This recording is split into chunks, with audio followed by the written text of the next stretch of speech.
Hukum dan ketentuan sholat jamak ya. Orang yang belum memenuhi syarat-syarat diperbolehkan melakukan qasar sholat atau sholat qasar, yaitu diperbolehkan untuk jamak atau mengumpulkan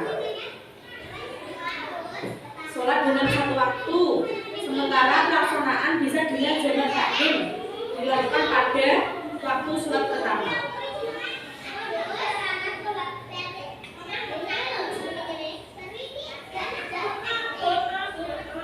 Jamak takdim adalah dilakukan pada waktu sholat kedua.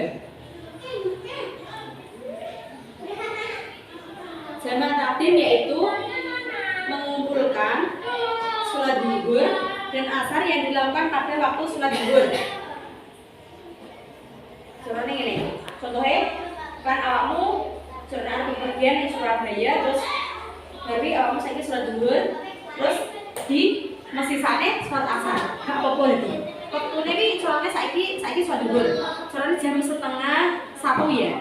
Carane awakmu ning arah Surabaya, lha ning Nganjuk awakmu kok sholat zuhur. Lah awakmu carane gak yakin nek sholat kono ku waktuku ijik. Jadi awakmu sholat asar gak apa-apa. Dijamak. Paham kan? Jamak takdim yaitu mengumpulkan sholat zuhur dan asar yang dilakukan pada waktu sholat zuhur dan mengumpulkan sholat maghrib dan isya yang dilakukan pada waktu sholat maghrib. Jadi yo mi, contoh yo mi, carane arep sholat asar bukan saiki zuhur. Terus kok nek carane gak yakin, jadi ku sholat asar carane teko Surabaya wis asar. Kok berarti gak yakin nek carane arep berarti awakmu yo koyo nek sholat maghrib yo ngono.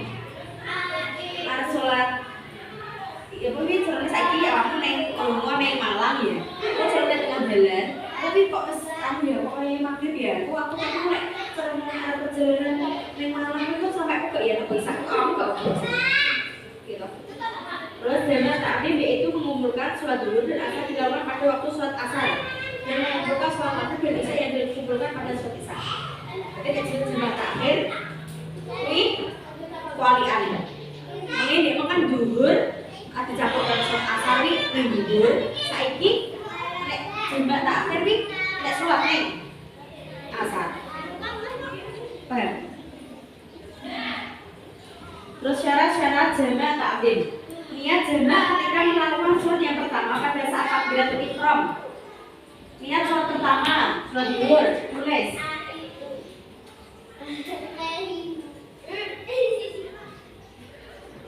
Usolli surah.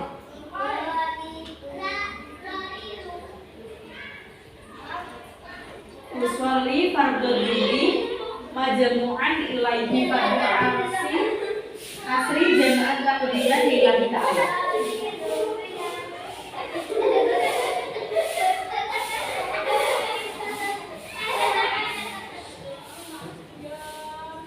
Niat sholat kedua atau sholat asar. Usolli fardul asri majmu'an bi fardid dhuhri jama'an taqdiman lillahi ta'ala.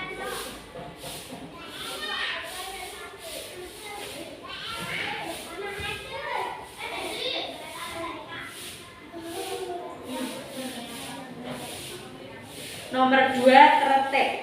Dalam artinya mendahulukan sholat zuhur dari sholat asar dan mendahulukan sholat maghrib dari isya.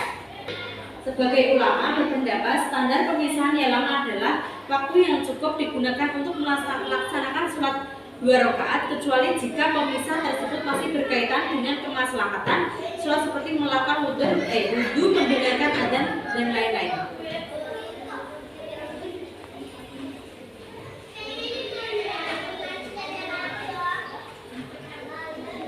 Terus yang ketiga syarat-syarat jamak takbir. Niat.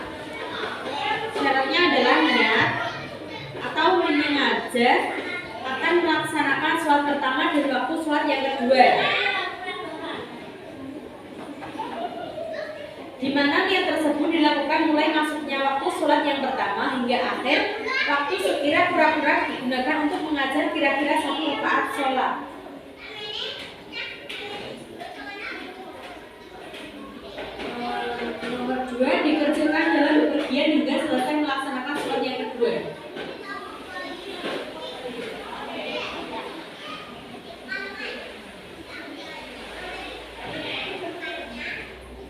Dalam jamak takhir tidak disyaratkan tertib atau mualah dan niat jamak dalam waktu sholat pertama.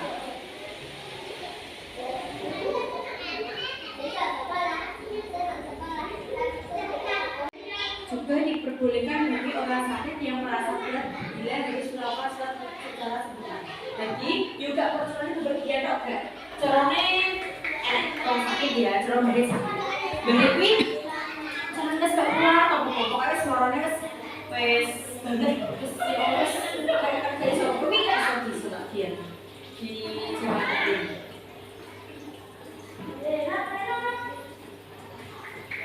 Tapi tidak secara sempurna. Yuk pokoknya yo syaratnya sholat.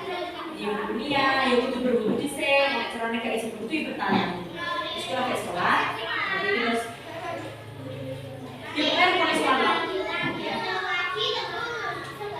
Batasan sakit yang diperbolehkan jamak takhir dan qashar, sakit yang sekira menyebabkan diperbolehkan duduk dalam sholat fardu. Berarti contohnya ya sholat terone lumpuh apa ngono ya. Terus catatan penting, jamak dan qashar juga terkadang hukumnya wajib. Seperti ketika mengeluarkan waktu sholat zuhur hingga sampai waktu asar dengan niat jamak dan belum melakukan sholat hingga waktu asar tersisa hanya cukup untuk melaksanakan sholat 4 rakaat, maka dalam keadaan tersebut wajib baginya untuk melakukan jamak dan qashar.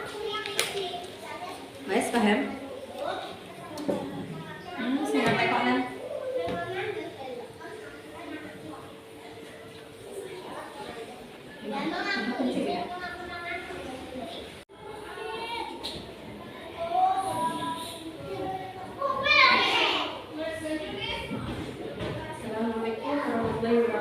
Waalaikumsalam warahmatullahi wabarakatuh. Mari kita belajar tentang sholat jamak qashar. Hukum sholat qashar sudah tahu? Sudah tahu? Sholat qashar itu adalah orang yang bepergian jauh diperbolehkan untuk meringkas. Sholat fardu yang bilangannya rakaatnya 4. Contohnya sholat asar, zuhur yang pokoknya saya lebih papat nih. Ini kena. Orang yang bepergian jauh diperbolehkan untuk meringkas atau mengqashar. Contohnya sholat zuhur, asar, dan isya. Jadinya ini gini caranya, soalnya kan kayak aku bepergian jauh ya, caranya neng Kalimantan, mungkin soalnya gak sempet sholat zuhur, kok bisa dijamak? Jadi itu dijadikan satu. Jadi sholat itu dijadikan satu terus kok, iya pasti terus kok naik sholat isya akan maghrib ya, di qashar gak apa. Sementara hukum qashar sholat secara lebih terperinci adalah sebagai berikut. Hukumnya berarti boleh bila perjalanan telah mencapai 2 marhalah. Lebih baik qashar bila jarak tempuh tepat menjadi 3 marhalah atau lebih. Syarat-syarat sholat qashar adalah tujuan berpergian tidak untuk maksiat. Contohnya ini. Jadi awakmu ya. Carane di oleh di qashar iki carane awakmu arep dolan karo pacarmu, carane ini gak oleh di qashar gak oleh. Jadi oleh nek kaya jeneng arep niat deh. Ya enggak. Jarak yang ditempuh telah mencapai 2 marhalah atau 6 farsah. Jarak ini bila diukur menggunakan 1 km maka terdapat beberapa pendapat. Mayoritas ulama, berarti mayoritas ulama ini 119,9 kilo. Niat sholat qashar ada saat takbiratul ihram. Usolli fardhu dhuhri maqsuratan lillahi ta'ala. Guys. Nomor 5, tidak dilakukan dengan cara memakmum kepada imam yang tidak menguasai sholat. Baik imam itu seorang musafir atau mukim.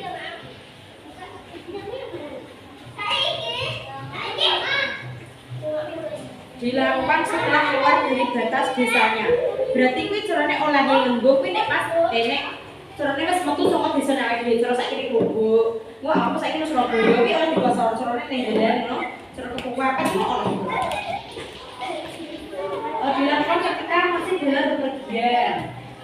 Memiliki tujuan daerah atau tempat yang jelas. 9. Mengetahui hukum diperbolehkan sholat kosong. Yes.